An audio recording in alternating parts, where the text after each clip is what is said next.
Albuquerque, New Mexico, and I'm headed to meet some friends, and then we're all gonna carpool up to the Pecos Wilderness, the Holy Ghost campground, where we're gonna head out on a 6-mile backpacking trip up to Stewart Lake, one of the higher altitude lakes in the Pecos Wilderness. I'm still a bit of a novice at backpacking, to be honest, so we're gonna see how this weekend goes. Let's head into the Wild Blue Yonder.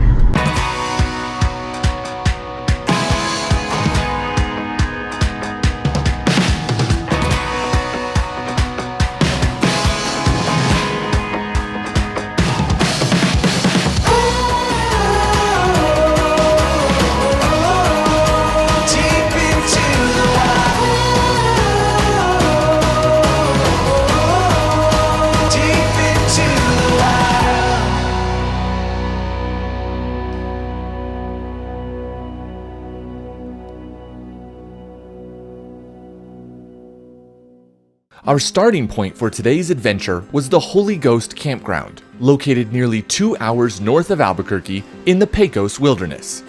The hike to Stewart Lake from the Holy Ghost Campground is approximately 12 miles round trip. Since we were backpacking, that meant we were doing 6 miles out on the first day and 6 miles back the next day. This is the hidden footage that they find, right, at the campsite? Yep. After Bigfoot's, killed something. The hike begins by following a road through the Holy Ghost Campground and then picking up trail number 283, the Holy Ghost Trail.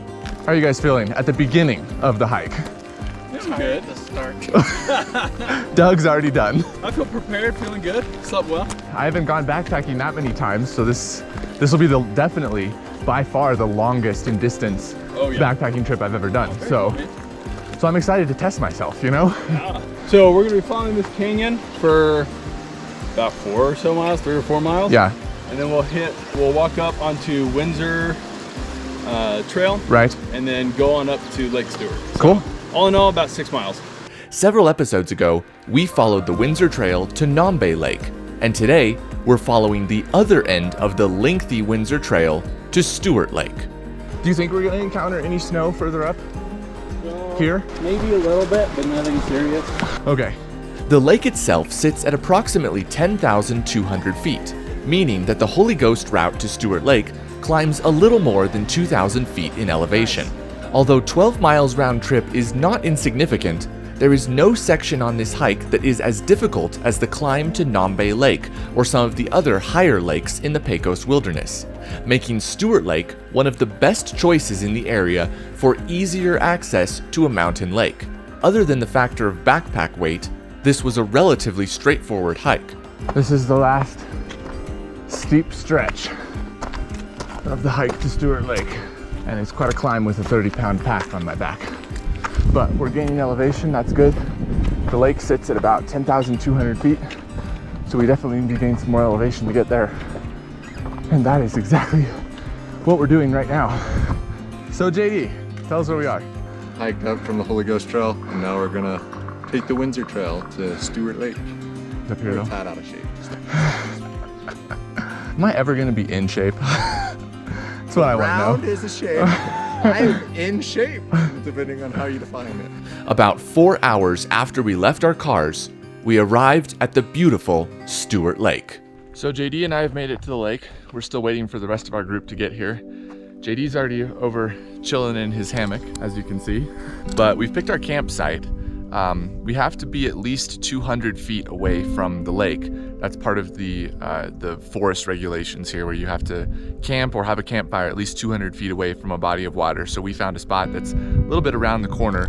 The lake is kind of behind this stretch here. You can see that open area down there, and the lake is to the right of that. So we found a nice spot. Gonna get set up while we wait for the rest of our group to get here, and then we're just gonna enjoy being up here at Stewart Lake.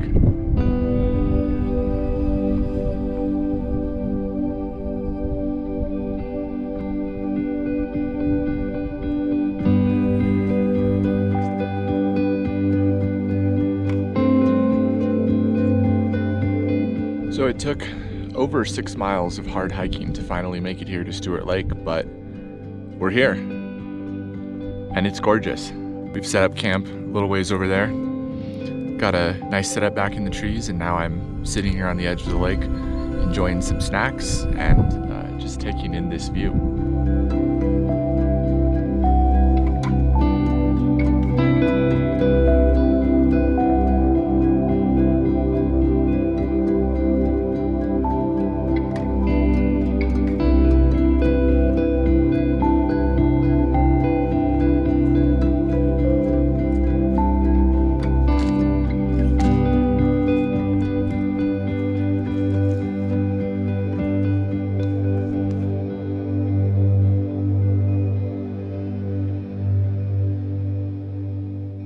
thing with backpacking is that you have to bring literally everything with you. You're heading up a trail and you're planning to spend the night or maybe multiple nights. I got this new pack just recently. I had a tent in here, sleeping bag. I've got a little tiny backpacker stove in here, a container of fuel, and then I've got food, clothes, a sleeping pad, a pillow, extra clothes for tonight because I'm expecting it to be pretty cold. And it's all in here. So my pack weighed about 30-ish pounds, a little over 30 pounds, which is a pretty good spot to be for myself. The rule of thumb is that you don't want your backpacking pack to be more than 20% of your body weight. It was plenty heavy on the way up here though. Should be a little better on the way down though, because I won't have as much food, use up some of the fuel, some of those things the weight will go down a little bit.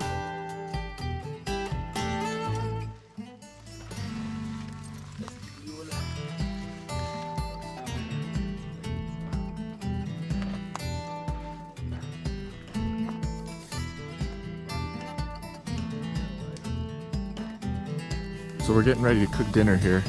We've got our little backpacking stoves, our mountain house adventure meals, and we're gonna see how well this works. Chicken and mashed potato. We've had them before when we go backpacking. They work pretty well. Nice, nice. Avoid the eggs. I've heard. Have the dehydrated eggs. I've heard, yeah. Yeah, that's fair. My coat is flammable. There it is. Now it's lit. Is it? Yeah. Can y'all see it? Well, put your hand over the top. Yeah, no, it's not lit. Sounds like it's running.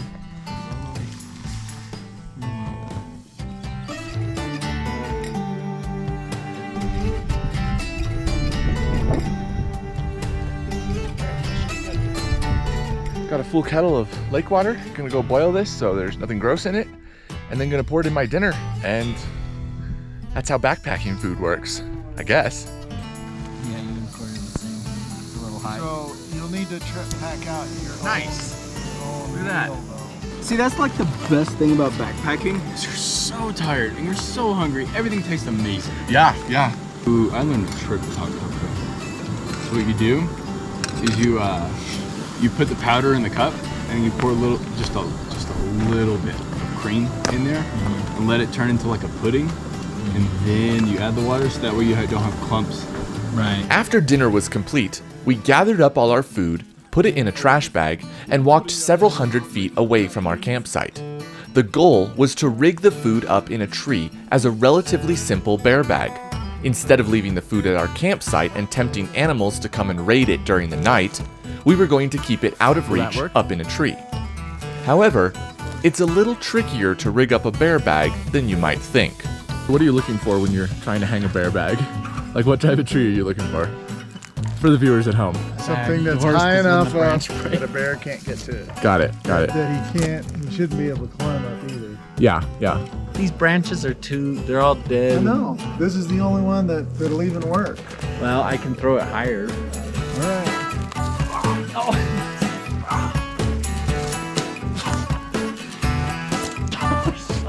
We really don't want to be eaten by a bear. This is what we do. This is what we do. There you go.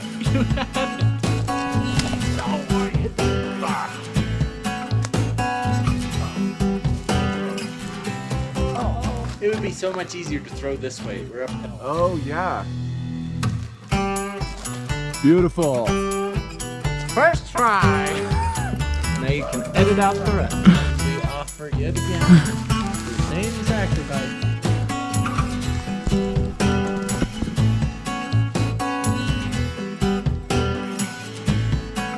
That looks good. Yeah, that's nice and separate from the branches. And this, ladies and gentlemen, is how you do a bear bag. Great fire. Yeah, let's go ahead. JD the pyromaniac over here. So dinner was a great success. The bear bag was less of a success, but ultimately we got it up there. So the sun's going down, but we do have a little bit of light left. So we're gonna go take a look at the lake because it's gorgeous and still right now. It's perfect. If you were up here for a day hike, you would need to be heading back by now. So now it's only those of us who backpacked up here who get to see the lake right now.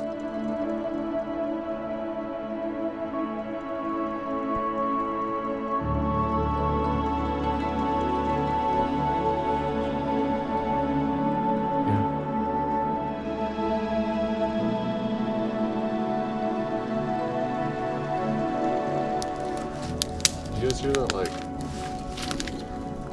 growl or something like that? I don't know what it was. Like when you guys were hiking, it sounded like it came from that direction.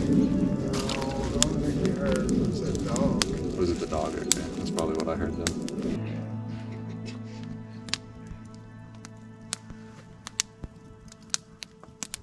The next morning was my favorite part of the entire trip. And instead of narrating this part for you, or including some background music, I'm going to let this part stand relatively unedited, so you can experience for yourself the beauty of the sights and sounds in the early morning at Stewart Lake.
We have the conclusion of the bear bag saga about to happen right now.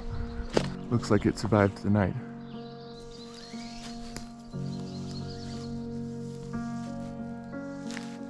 Alright, breakfast. How are you guys feeling this morning? Feeling pretty good. A little sore. Ready for my bed.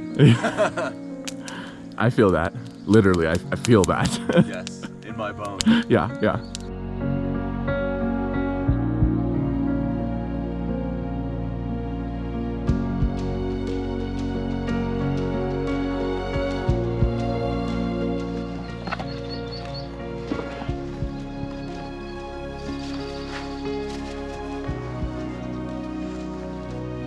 Still heavy. Soon, we left the lake and began our 6-mile hike back to our cars. I'm always reluctant to leave a beautiful mountain lake on a day hike, and that's even more true on a backpacking trip. The experience of spending a full day and night outdoors in the mountains, of seeing the sunset over the lake and hearing the birds singing in the morning, of scooping water straight out of the lake in order to cook dinner, and of doing all of that with some quality friends. It makes the hassles of backpacking, like bear bags and heavy packs and harder hiking, so worth it. I'm still new to backpacking, but after the weekend at Stewart Lake, I'm sure this backpacking adventure won't be my last. Thank you so much for watching today's episode of the Wild Blue Yonder.